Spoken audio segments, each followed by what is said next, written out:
वाला देखिए, ये हमारा त्रिघातीय बहुपद है। इसमें हल्का सा देखिए स्पेस ज्यादा देगा, बट इसको ध्यान से समझना है, बिल्कुल वही चीज है। जैसे वहां पे हमारा क्या था, द्विघातीय था, तो हम लोग अल्फा और बीटा लेके चले थे। यहाँ पे हमारा क्या है, त्रिघातीय है, तो हम लोग यहाँ पे क्या लेके चलेंगे, अल्फा बीटा गामा। इसलिए यहाँ पे देखें 3 वैल्यू निकल के आएगा, क्या क्या। पहला, तीनों शून्यंकों का योगफल, नाम याद रखिएगा, तीनों शून्यंकों का योगफल।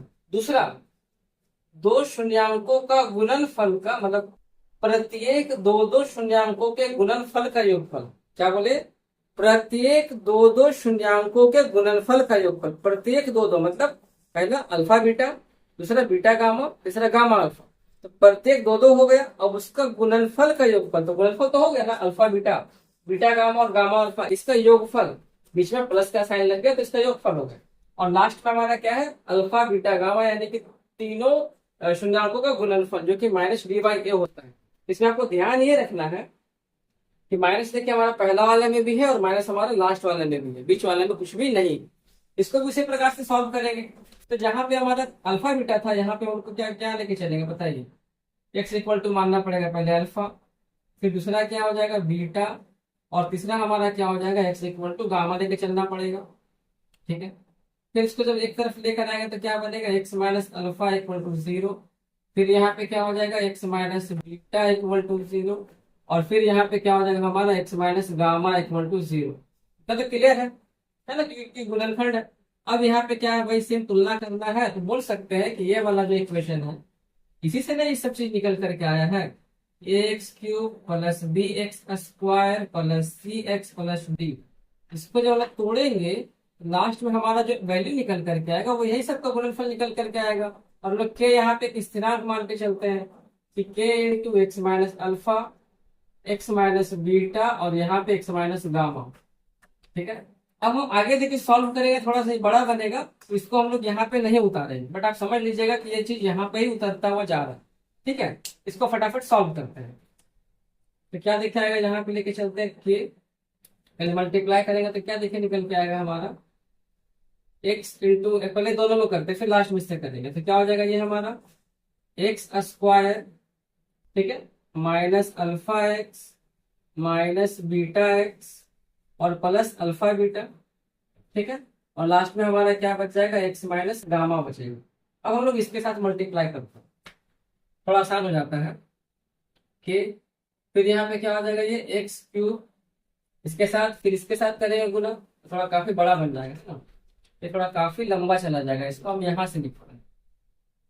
तो k हो गया, फिर यहाँ पे क्या आएगा, x³, फिर इसके साथ करेंगे तो क्या आएगा, माइनस अल्फा x², फिर आएगा माइनस बीटा इंटू x², और फिर यहाँ पे क्या आ जाएगा, plus alpha beta into x. ठीक है, अब इसके साथ करेंगे गामा के साथ तो क्या हो जाएगा, -x² गामा, फिर यहाँ पे क्या हो जाएगा, plus alpha into gamma into x, फिर यहाँ पे हो जाएगा plus beta into gamma into x, और लास्ट में हमारा क्या हो जाएगा, माइनस अल्फा बीटा गामा। बोले इतना समझ में आ गया।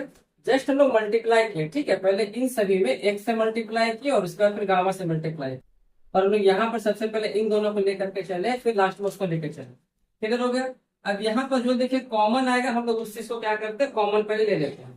तो यहाँ देखिए क्या है, तो एक हो गया, यहाँ पे x³ हमारा है। अब यहाँ देखिए x² इस जगह पे और इस जगह पे, तो तीनों से क्या करते हैं कि हम लोग x² ले लेते हैं कॉमन, तो -x² तीनों जगह कॉमन आएगा। अंदर में क्या बचेगा, alpha plus beta plus gamma बचेगा।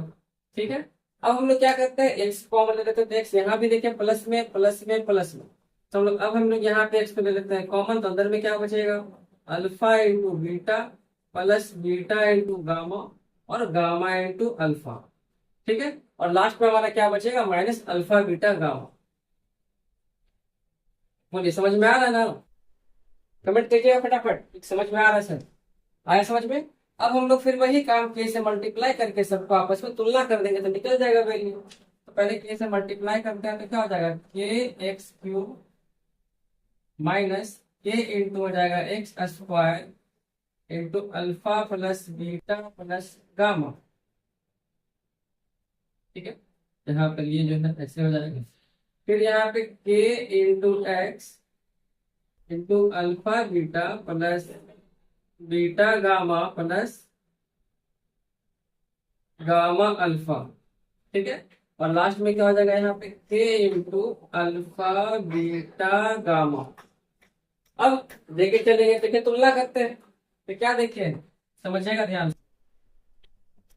तुलना करने पर तो देखिए एक्स क्यूब तो ए के बराबर क्या के हो जाएगा, तो बोल सकते हैं क्योंकि ए बराबर के हो जाएगा। ठीक है। सेकंड क्या एक्स स्क्वायर यहाँ है और एक्स स्क्वायर यहाँ है, तो यहाँ देखिए बी बराबर, ये पूरा हमको उतारना पड़ेगा, तो बोल सकते हैं कि बी इक्वल टू क्या हो जाएगा माइनस के into alpha plus beta plus gamma. ठीक है। और फिर यहाँ पर देखिए एक्स है और यहाँ पर भी एक्स है, कहाँ है एक्स है, देखिए सी है और यहाँ पर ये पूरा हमको उतारना पड़ जाएगा, तो बोल सकते हैं इसको हम यहाँ उतार लेते हैं कि सी बराबर क्या हो जाएगा हमारा एक्स के ना के into alpha beta plus beta gamma plus gamma. Clear. और लास्ट में हमारा क्या हो जाएगा सी डी बराबर ये वाला लेंगे, यानी कि डी इक्वल टू क्या हो जाएगा माइनस के इंटू अल्फा बीटा गामा। ठीक है। क्लियर हो गया। अब इसको सॉल्व करेंगे तो हमारा वैल्यू निकल के चला आएगा, तो इस के का मान ए जो है इसको पुट करते हैं तो क्या देखने को मिलेगा हमारा बी इक्वल टू माइनस ए और यहाँ पे आएगा alpha plus beta plus gamma. और यहाँ पे क्या हो जाएगा जब समझा के लिखेंगे तो alpha plus beta plus gamma का जो वैल्यू है वो हो जाएगा इसके नीचे, यानी कि माइनस बी बाई ए। ठीक है। उसी प्रकार से यहाँ पे हम के का मान पुट करते हैं ए, तो यहाँ पर हमारा alpha beta plus beta gamma plus gamma alpha का वैल्यू हमको देखने को मिल जाएगा। क्या हो जाएगा ये, तो alpha beta plus beta gamma plus gamma alpha क्या देखने को मिलेगा सी बाई ए, है ना। और यहाँ पर क्या हो जाएगा ये, तो माइनस ए इंटू अल्फा बीटा गामा। तो यहाँ से हमको क्या देखने को मिलेगा अल्फा बीटा गामा का वैल्यू माइनस डी बाई ए। ठीक है। यहाँ देखिए हमारा पहला फॉर्मूला देखिए प्रूफ हो गया ये वाला, ये देखिए हमारा दूसरा वाला देखिए प्रूफ हो गया, देखिए ये वाला। अब थर्ड नंबर पे हमारा ये वाला जो है प्रूफ हो गया इस तरीके से। तो आशा करता हूँ कि आपको ये दोनों फॉर्मूला दोनों थ्योरम दोनों फॉर्मूले बारीकी से समझ में आ गया होगा और इसको आप अच्छे से उतार लीजिए, क्योंकि कभी कभी जो है प्रूफ पूछता है प्रूफ करने के लिए, और स्कूल के एग्जाम में आपको पूछता है कभी कभी। लेकिन मेरा मानना यही है कि इसको अगर आप खुद से अगर प्रूफ कर लेते हैं, मतलब प्रैक्टिस करते हैं, आप इसको खुद से ना 3 से 5 बार प्रैक्टिस कीजिएगा तो आपको खुद ही ये फॉर्मूला ऑटोमेटिक याद हो जाएगा कि alpha plus beta plus gamma क्या होता है, तो माइनस बी बाई ए। फिर प्रत्येक दो दो शून्यंकों का गुणनफल का जो योगफल वो क्या होता है, तो प्लस सी बाई ए। और लास्ट में फिर क्या है, तीनों शून्यंकों का जो गुणनफल है alpha into beta into gamma वो क्या होता है, तो माइनस डी बाई ए होता है। क्लियर हो गया ना।